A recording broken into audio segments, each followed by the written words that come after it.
এখানে আমরা মায়ের খাইতে আসিনি, আমাদের বন্ধুত্বের জন্য আসছি, আর বন্ধুত্বের জন্য জীবনও দিতে পারি। তুই তো এসব বুঝবি না, তোকে বলে লাভ নাই। নাজিয়া হত্যার বিচার এখনো হয়নি, তুই কি জানিস? আমার এগুলো কিচ্ছু জানার দরকার নাই ভাই, আমি কোনো কিচ্ছু জানতে চাই না। তোরা এখন যা যা, তোরা চলে গেলে আমি খুশি হব। শান্তকে নাজিয়া হত্যা মামলার আসামি করা হয়েছে, এটা কি তুই জানিস? না, আমার জানার দরকার নাই। আমার জীবন যে হুমকির মুখে আছে, এটা কি তুই জানিস? না, আমার জানার দরকার নাই। আমাদের প্রাণপ্রিয় বন্ধু মিরাজ যে মারা গেছে, এটাও তো জানার দরকার নেই?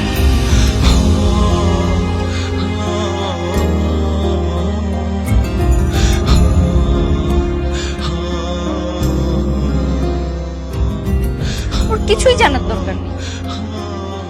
শান্ত, চল। আপনার ক্যাম্পাস ছেড়ে আমরা চলে যাচ্ছি, আপনি ভালো থাকবেন।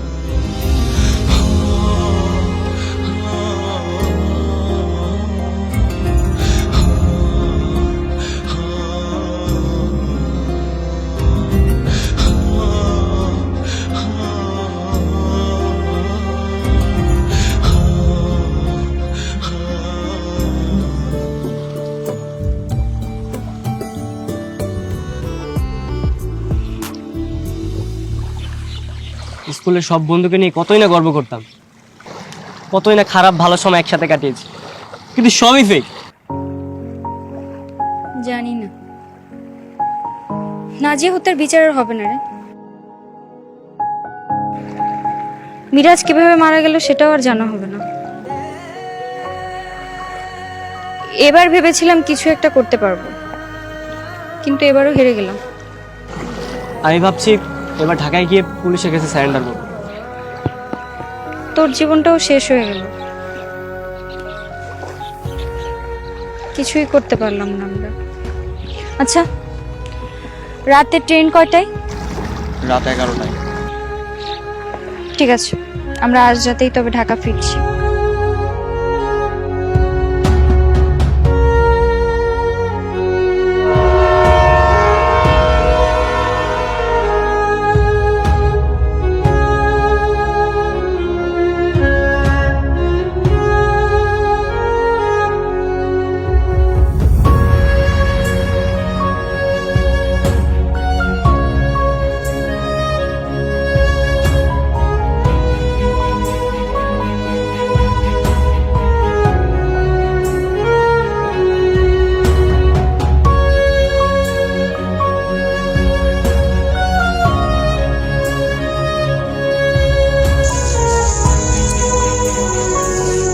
সাথী,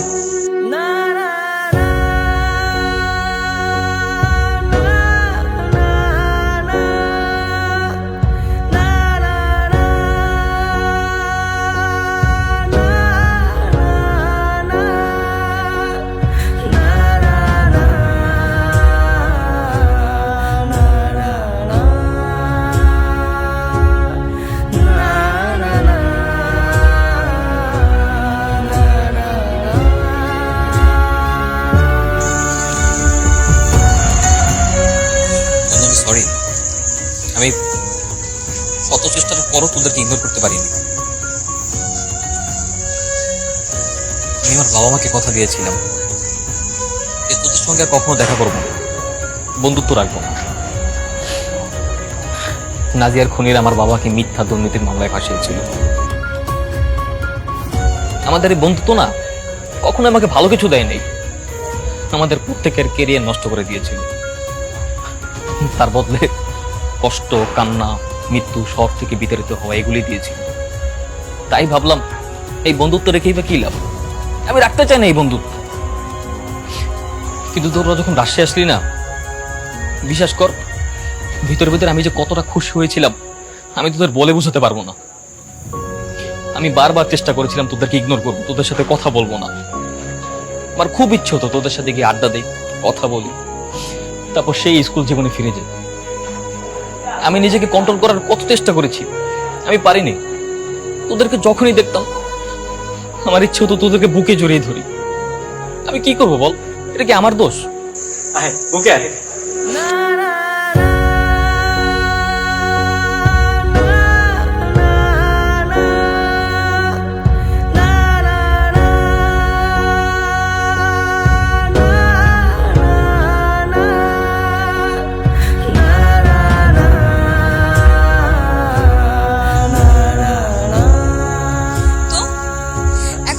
আমাদের সাথে ঢাকা?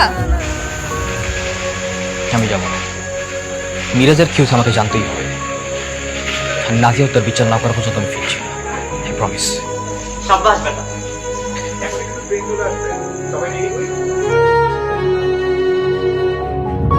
শান্ত, পিছনে দীপ্তি দাঁড়িয়ে আছে, যা শেষবারের মতো গিয়ে কথা বল। শোন, বললে পটেই আসিস, পারমিশন দিলাম, যা।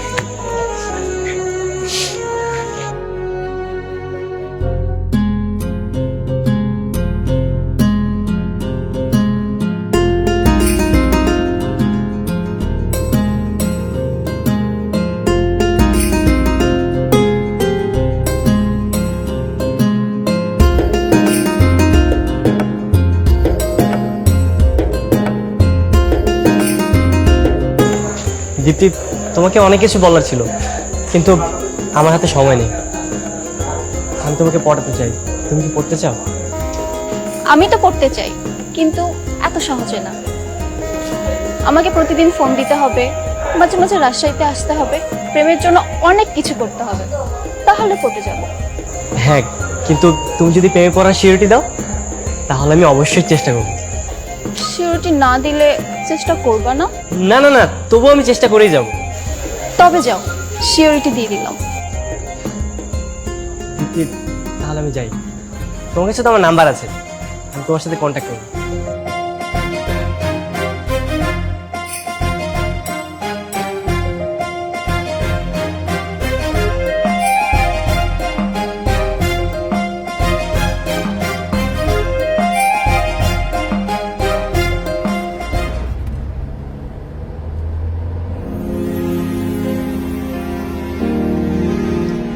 আচ্ছা, তোদের কি মনে হয় মিরাজ আমাদের চিনতে পারবে?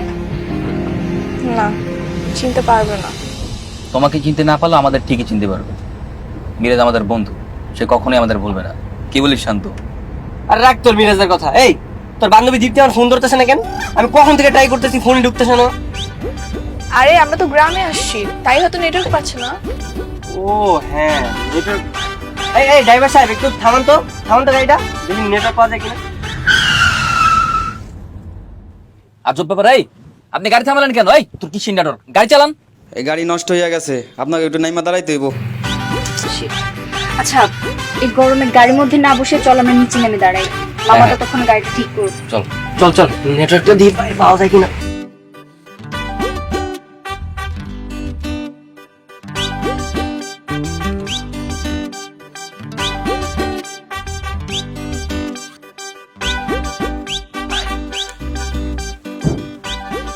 এখন কি হবে? এই, কি গাড়ি ঠিক করছিস? হ্যাঁ, নষ্ট গাড়ি একটা রাস্তার মাঝখানে বমি করে দেয়।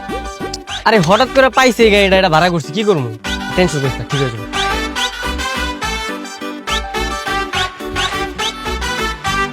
দেখ কি করে।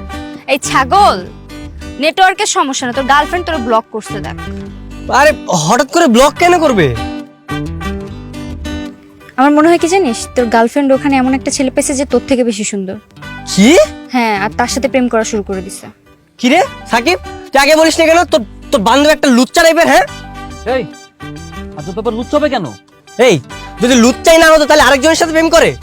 সাকিব, আমি বিশ্বাস করে ওর সাথে প্রেম করছি কারণ ও তোর বান্ধবী।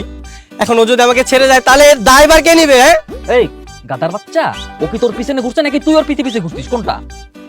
দুইজনের পিছনে ঘুরছি। আমি তো কিছুই বুঝতে পারতেছি না, আমাকে একটু খুলে বলো। আরে রাজশাহীতে যে এই বাদরটা সাকিবের বান্ধবীর পিছে লাইন মারছে আর তার সাথে দুদিন প্রেমও করছে, এখন সে ফোন ধরতেছে না। আমি এত কিছু বুঝি না। এই এই সাকিব, তোর বান্ধবীর ফোন দে, আমার এখন ওর সাথে যোগাযোগ করে দিবি। আমি এইসবের মধ্যে নাই, আমি এগুলো পারবো না, আমার এগুলো পড়বি না। মানে তোর বান্ধবীর সাথে প্রেম করলাম, ও আমাকে ধোকা দিচ্ছে, আর তুই আমার বন্ধু, তুই আমাকে হেল্প করবি না? এই, এত কানের সামনে জ্ঞান জ্ঞান করিস না তো। এখানে আমরা কেন আসছি? এখানে আমরা আসছি মিরাজের সাথে দেখা করার জন্য। যেটা করতে আছে সেটা করতে দে। আরে দীপ্তি টিপ্তির ব্যাপারে আমার আর কোনো কিছু জিজ্ঞেস করবি না। সাথী, তুই কিছু বল। দেখ সাকিব, আমি কি জানি, আমি এর মধ্যে নেই ভাই। আরে তুমি কিছু বলো। দেখো, আমি মাত্র 2 দিনই তোর সাথে প্রেম করছি, আর ও আমার সাথে এখন কথা বলছে না, আর সাকিব আমাকে হেল্প করতেছে না, একটু বলো না। এখানে আমি কি বলবো? ওই মেয়ে যেহেতু তোমাকে ভুলে গেছে, তাহলে তুমিও ভুলে যাও। এটা কি করে সম্ভব? হ্যাঁ, আমি মাত্র 2 দিনই তোর সাথে প্রেম করছি, ওকে বলা কি সম্ভব বল? শোন, গ্রামের মেয়েরা কিন্তু আরো বেশি সুন্দর হয়, একদম ন্যাচারাল বিউটি, আর ওদের মনও খুব ভালো হয়। তুই গ্রামে চল, ওয়েট কর, তোর সাথে একদম সুন্দরী একটা মেয়ের প্রেম করাই দিব, দেখিস। কিন্তু আমি তো সিঙ্গেল না, আর দীপ্তির সাথে তো আমার ব্রেকআপ হয় নাই। এই যে সে তোর ফোন ধরছে না, তার মানে কি? তার মানে ব্রেকআপ। দীপ্তির পক্ষ থেকে আমি তোর সাথে ব্রেকআপ করে দিলাম, যা ব্রেকআপ। মানে তুই ব্রেকআপ করলি? মানে এই দীপ্তির পক্ষ থেকে তুই ব্রেকআপ করবি কেমনে? তাহলে যদি দীপ্তির সাথে আমার বিয়ে হতো, দীপ্তির বদলে কি তুই আমাকে কবুল বলতি? তাহলে তুই আমার বউ হয়ে যেতি। এই আমার কুত্তা আমার লাঠিটা কই, দাঁড়া।